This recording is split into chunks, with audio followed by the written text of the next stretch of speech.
se viene encima en Chile con respecto a una reforma constitucional que quiere devolverle un rol fundamental al Estado.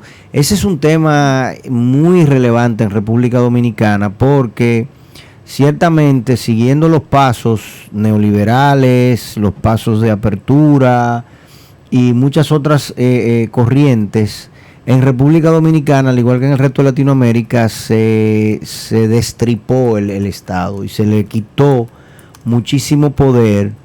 Y uno tiene que apostar a tener estados fuertes, siempre y cuando sean estados eficientes, siempre y cuando sean estados que trabajen para el bienestar de todos.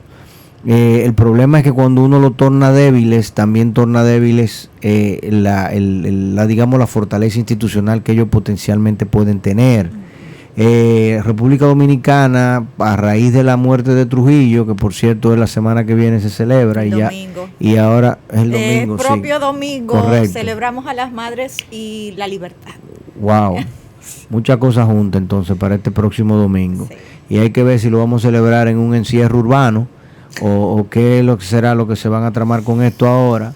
Un encierro urbano que solamente promueve tapones. Bueno, y otra cosa. Hay que decir que al momento de iniciar este espacio, pues vemos publicada la información de que esta noche estaría el gobierno central pues dando informaciones respecto a nuevas medidas para el Gran Santo Domingo a propósito del tema con el COVID. Pero el presidente no está en Ecuador. No, él regresó anoche. Ah, él ya regresó anoche. Ya él regresó anoche, sí. Ya. Yo no quiero ni opinar de eso, porque al final, ¿qué vamos a hacer? ¿Más tapones? O sea, ¿cómo vamos a lograr eso? Vamos a hablar de eso ahorita, pero mientras tanto, te decía que con la muerte de Trujillo en República Dominicana, todos los bienes de Trujillo se nacionalizaron. Y eso hizo que el Estado dominicano, sin proponérselo, de golpe y porrazo, y obviamente sin ejercicio democrático y con instituciones muy débiles, con un cuerpo militar corrupto, muy grande, muy fuerte, con un grupo de aristocráticos, de la aristocracia rancia dominicana también muy fuerte, todo el mundo se hiciese de esos bienes. Y el Estado dominicano pasase a ser el productor de un sinnúmero de bienes que al final del día o eran obsoletos o eran mal manejados. Y desde aquella época hasta acá, el Estado Dominicano sigue siendo propietario, por ejemplo, en el caso del CEA, tiene todavía muchísimas tierras y bienes inmobiliarios. Ahora el CEA ya no es productor de azúcar, fundamentalmente, sino que es tenedor de inmuebles, porque el CEA pasó a ser parte de bienes nacionales. Quiere decir que el propósito del CEA no es producir azúcar. Aunque todavía estén produciendo un poquito de azúcar, todos los días vemos más y más el avance de la lotificación de los terrenos del CEA en muchísimas demarcaciones del país. A veces pasa de noche y oscuro o en fines de semana que tú ves que aparecen, y van y cierran un pedacito del cañaveral. No, eso es así. Yo estoy cansado de verlo ya. En el este, sobre todo ahí en el Ingenio Consuelo, eso da grima, lo que está pasando. Pero entonces, el Estado Dominicano, esa praxis, digamos, de eficiencia empresarial, nunca la tuvo. Y el sistema de reparto y las pensiones del famoso Instituto Dominicano de Seguros Sociales, pues obviamente nunca fueron dignas, nunca fueron suficientes. Agrégale a esto que nosotros vivimos unos procesos de congelación de sueldos muy grandes. La ley de austeridad del presidente Joaquín Balaguer fueron 12 años con el sueldo congelado, luego de haber venido de 31 años de sueldo congelado también. Entonces realmente lo que se aportaba, aquella frase de que lo que gana un guardia, con eso no se puede hacer nada, ¿entiendes? Entonces era literalmente por eso. Entonces, bueno, ese fondo del Instituto Dominicano de Seguros Sociales para el sistema de reparto, a pesar de que la población dominicana es significativamente joven, no era nunca suficiente y la gente se pensionaba con muy poco. Llegaron los magos del neoliberalismo, amparados de manera muy intensa por Andy Dajuárez y por un grupo, y bueno, eso dio con una ley, con muchas leyes, la arancelaria, el Código Tributario en el año 92, y un sinnúmero de leyes más, el mismo Código Laboral. Ya luego en el año entonces 2001 nacemos con esta nueva Ley de Seguridad Social de capitalización individual, que se devuelven los fondos en el 2003 y entonces vuelve y arranca en el 2003.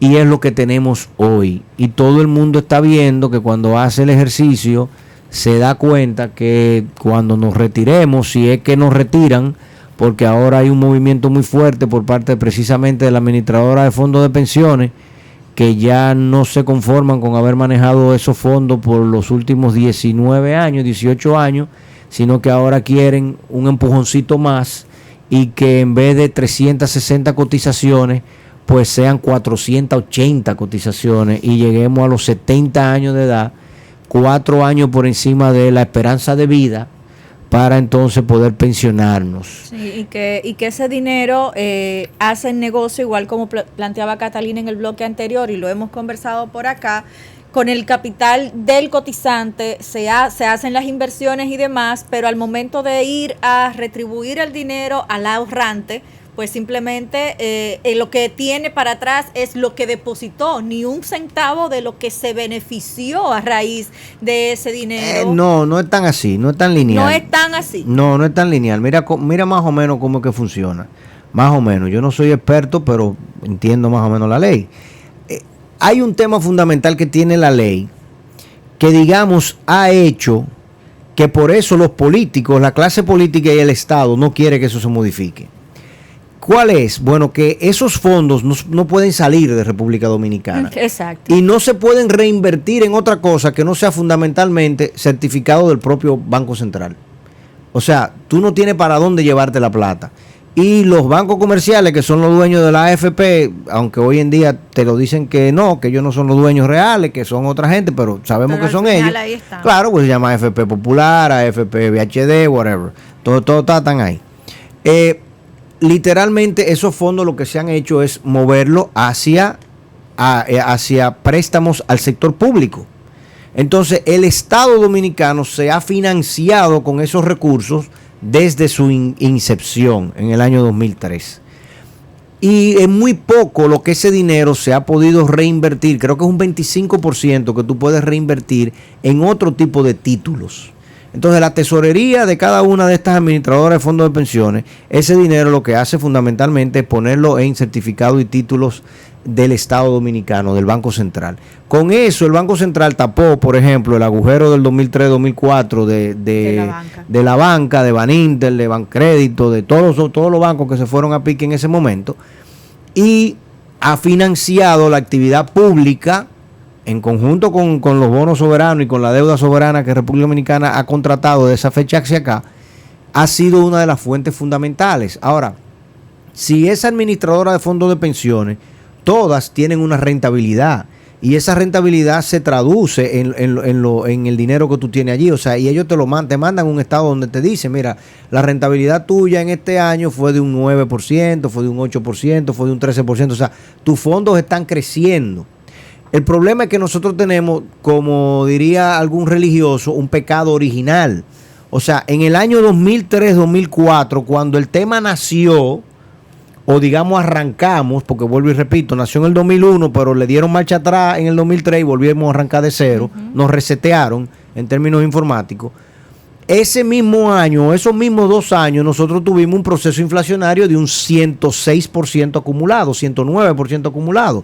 Tuvimos 53% de inflación en el 2003 y 56% de inflación en el 2004.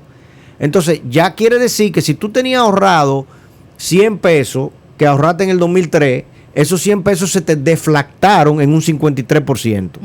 Y en el 2004 volviste a ahorrarte 100 pesos y esos 100 pesos se te deflactaron en un 56%. Entonces ya, si tú tenías 200 pesos ahorrados, realmente tú lo que tenías eran 40 pesos. De 200 te bajaron a 40, a 60 pesos. Entonces vamos a arrancar de 60 pesos, donde tú ahorraste 200. Exacto. Entonces ahora tus 60 pesos están creciendo un 8, un 6, un 9, un 5. ¿Tú entiendes? Durante 18 años, cuando tú lo miras, tú dices, pero espérate, pero es que yo le he metido 1 millón de pesos. ¿Cómo es que yo nada más tengo 1.080.000? ¿Qué fue lo que pasó? Lo que pasó es que de plano, en el año de origen, Adán y Eva se comieron la manzana y ¡bah! Te le dieron para abajo con todo el pie. Bueno. Entonces, esa es una situación. La otra situación es que la administradora de fondos de pensiones, por ley, no pueden invertir en mecanismos de inversión que sean más rentables. Porque no pueden invertir aquí en fondos, por ejemplo, para el tema inmobiliario, en fideicomisos, no puede, o sea, todo eso está muy regulado y muy limitado. Entonces, eso hace que los políticos no quieran necesariamente que eso cambie, porque todo presidente que llega tiene ahí un esquema de financiamiento viable y aceptable. Bien. Otro punto fundamental que hay que tomar en cuenta y evaluar es que ese ahorro que está ahí es la garantía del equilibrio macroeconómico dominicano, y eso hay que tomarlo muy en cuenta, porque eso es lo que te dice a ti, mira, nosotros podemos sobrevivir el COVID, podemos sobrevivir a San Hipólito, San Leonel, San Dionilo y San Luis, todos juntos, no importa lo toyo o lo bien que lo hagan, porque tú tienes un tronco, ¿no? Tú tienes un tronco que no deja que eso se mueva, que ese árbol se sacuda.